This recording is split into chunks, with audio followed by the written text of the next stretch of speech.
Chapter 6. Yes, said our father, when Jem asked him if we could go over and sit by Miss Rachel's fish pool with Dill, as this was his last night in Maycomb. Tell him so long for me, and we'll see him next summer. We leaped over the low wall that separated Miss Rachel's yard from our driveway. Jem whistled Bob White and Dill answered in the darkness. Not a breath blowing, said Jem. Look yonder. He pointed to the east. A gigantic moon was rising behind Miss Maudie's pecan trees. That makes it seem hotter, he said. Crossin' it tonight? Asked Dill, not looking up. He was constructing a cigarette from newspaper and string. No, just the lady. Don't light that thing, Dill. You'll stink up this whole end of town. There was a lady in the moon in Maycomb. She sat at a dresser combing her hair. We're gonna miss you, boy, I said. Reckon we better watch for Mr. Avery? Mr. Avery boarded across the street from Mrs. Henry Lafayette Dubos's house. Besides making change in the collection plate every Sunday, Mr. Avery sat on the porch every night until 9 o'clock and sneezed. One evening we were privileged to witness a performance by him which seemed to have been his positively last, for he never did it again so long as we watched. Jem and I were leaving Miss Rachel's front steps one night when Dill stopped us. Golly, look yonder. He pointed across the street. At first we saw nothing but a kudzu-covered front porch, but a closer inspection revealed an arc of water descending from the leaves and splashing in the yellow circle of the street light, some 10 feet from source to earth, it seemed to us. Jem said Mr. Avery misfigured. Dill said he must drink a gallon a day, and the ensuing contest to determine relative distances and respective prowess only made me feel left out again, as I was untalented in this area. Dill stretched, yawned, and said altogether too casually, I know what, let's go for a walk. He sounded fishy to me.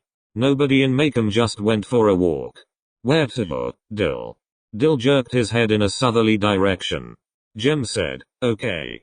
When I protested, he said sweetly, you don't have to come along, Angel May.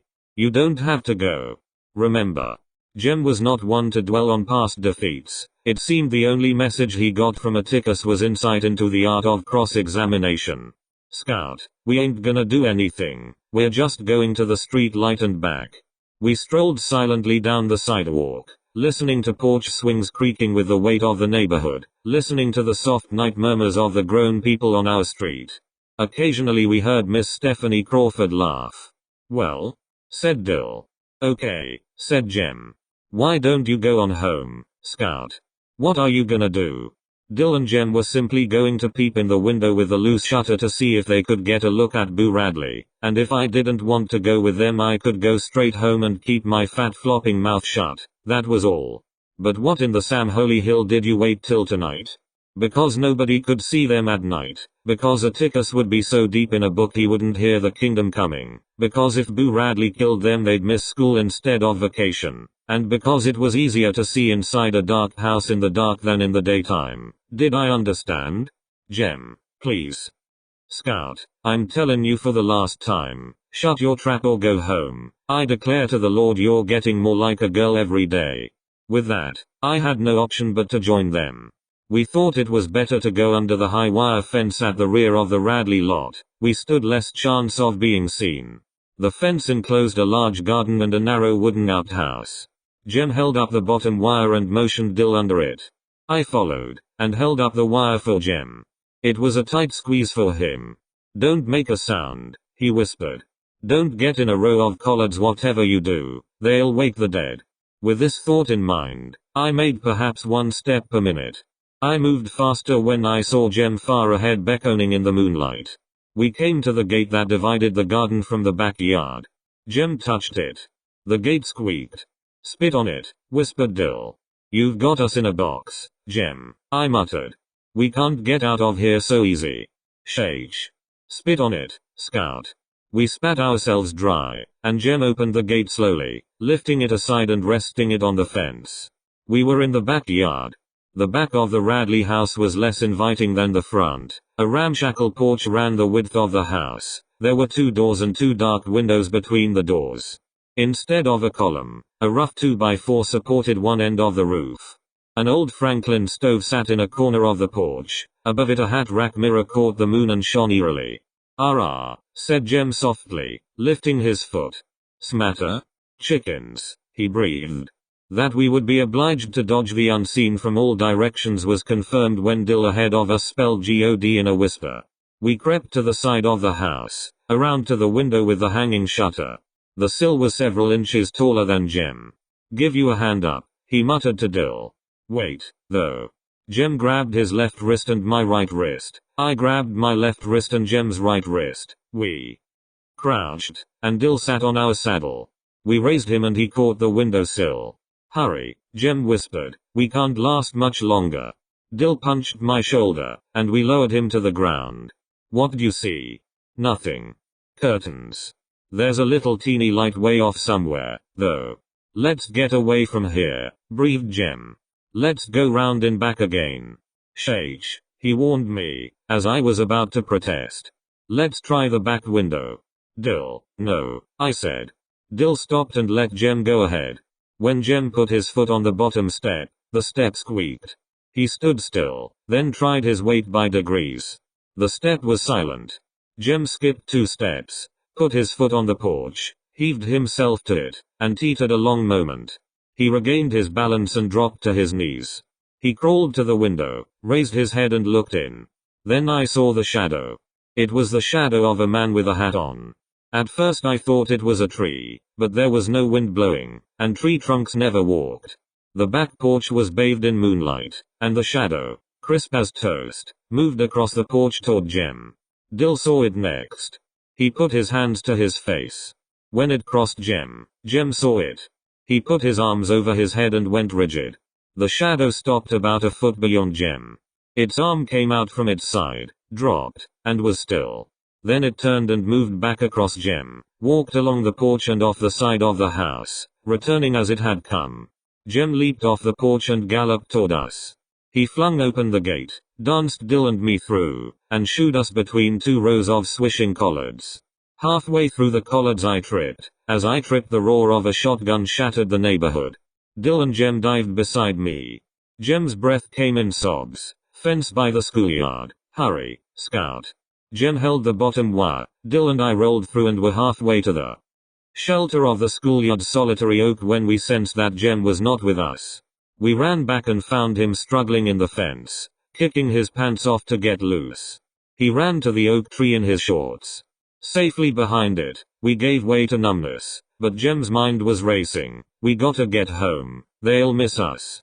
We ran across the schoolyard, crawled under the fence to deer's pasture behind our house, climbed our back fence and were at the back steps before Jem would let us pause to rest. Respiration normal, the 3 of us strolled as casually as we could to the front yard. We looked down the street and saw a circle of neighbors at the Radley front gate. "We better go down there," said Jem. "They'll think it's funny if we don't show up." Mr. Nathan Radley was standing inside his gate, a shotgun broken across his arm. Atticus was standing beside Miss Maudie and Miss Stephanie Crawford. Miss Rachel and Mr. Avery were nearby. None of them saw us come up. We eased in beside Miss Maudie, who looked around. "Where were you all? Didn't you hear the commotion?" "What happened?" asked Jem. "Mr. Radley shot at a Negro in his collard patch." "Oh. Did he hit him?" "No," said Miss Stephanie. "Shot in the air. Scared him pale, though. Says if anybody sees a white nigger around, that's the one. Says he's got the other barrel waitin' for the next sound he hears in that patch, and next time he won't aim high, be it dog, nigger, or Jem Finch." "Mom?" asked Jem. Atticus spoke. "Where are your pants, son?" "Pants, sir? Pants." It was no use. "In his shorts before God and everybody." I sighed. Mr. Finch?" In the glare from the streetlight, I could see Dill hatching one. His eyes widened. His fat cherub face grew rounder. "What is it, Dill?" asked Atticus. I won them from him," he said vaguely. "Won them? How?" Dill's hand sought the back of his head. He brought it forward and across his forehead. "We were playin' strip poker up yonder by the fish pool," he said. Jem and I relaxed. The neighbors seemed satisfied. They all stiffened. But what was strip poker?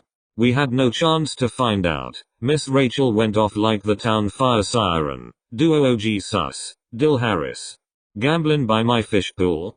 I'll strip poker you, sir. A ticker saved Dill from immediate dismemberment. Just a minute, Miss Rachel, he said.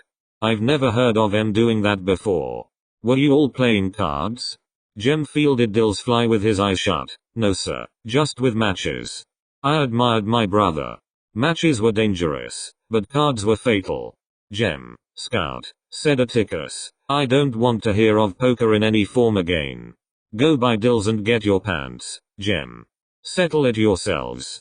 Don't worry, Dill, said Jem, as we trotted up the sidewalk. She ain't gonna get you. He'll talk her out of it. That was fast thinking, son. Listen you hear? We stopped, and heard Atticus's voice. Not serious. They all go through it, Miss Rachel.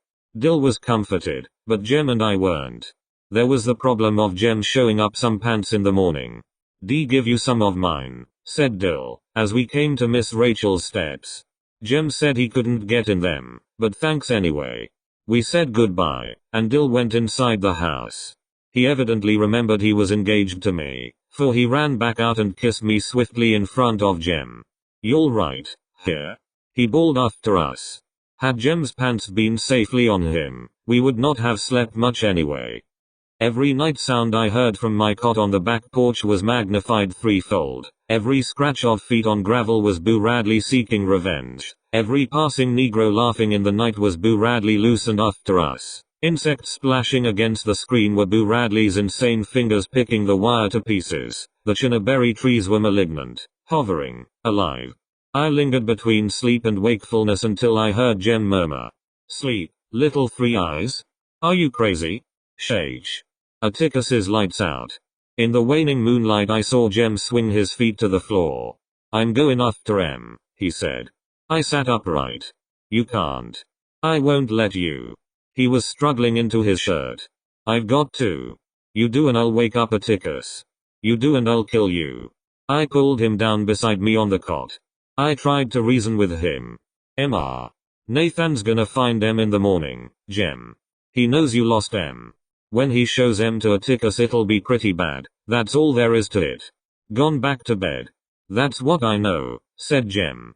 "That's why I'm going after em." I began to feel sick. Going back to that place by himself. I remembered Miss Stephanie, Mr. Nathan had the other barrel waiting for the next sound he heard, be it nigger, dog. Jem knew that better than I. I was desperate. "Look, it ain't worth it, Jem. A lickin' hurts but it doesn't last. You'll get your head shot off, Jem. Please." He blew out his breath patiently. It's like this, Scout," he muttered. "Atticus ain't ever whipped me since I can remember. I want to keep it that way." This was a thought. It seemed that Atticus threatened us every other day. "You mean he's never caught you at anything?" "Maybe so, but I just want to keep it that way, Scout. We shouldn't have done that tonight, Scout." It was then, I suppose, that Jem and I first began to part company. Sometimes I did not understand him, but my periods of bewilderment were short-lived. This was beyond me. "Please," I pleaded, "can't you just think about it for a minute, by yourself on that place?" "Shut up. It's not like he'd never speak to you again or something." "I'm gonna wake him up, Jem. I swear I am." Jem grabbed my pajama collar and wrenched it tight. "Then I'm going with you," I choked. "No you ain't. You'll just make noise." It was no use. I unlatched the back door and held it while he crept down the steps. It must have been 2 o'clock. The moon was setting and the lattice work shadows were fading into fuzzy nothingness. Jem's white shirt tail dipped and bobbed like a small ghost dancing away to escape the coming morning. A faint breeze stirred and cooled the sweat running down my sides. He went the back way, through Deer's pasture, across the schoolyard and around to the fence. I thought, at least that was the way he was headed. It would take longer, so it was not time to worry yet. I waited until it was time to worry and listened for Mr. Radley's shotgun. Then I thought I heard the back fence squeak. It was wishful thinking. Then I heard Atticus cough. I held my breath. Sometimes when we made a midnight pilgrimage to the bathroom we would find him reading. He said he often woke up during the night, checked on us, and read himself back to sleep. I waited for his light to go on, straining my eyes to see it flood the hall. It stayed off, and I breathed again. The night crawlers had retired, but ripe chinaberries drummed on the roof when the wind stirred, and the darkness was desolate with the barking of distant dogs. There he was, returning to me. His white shirt bobbed over the back fence and slowly grew larger. He came up the back steps, latched the door behind him, and sat on his cot. Wordlessly, he held up his pants. He lay down, and for a while I heard his cot trembling. Soon he was still. I did not hear him stir again.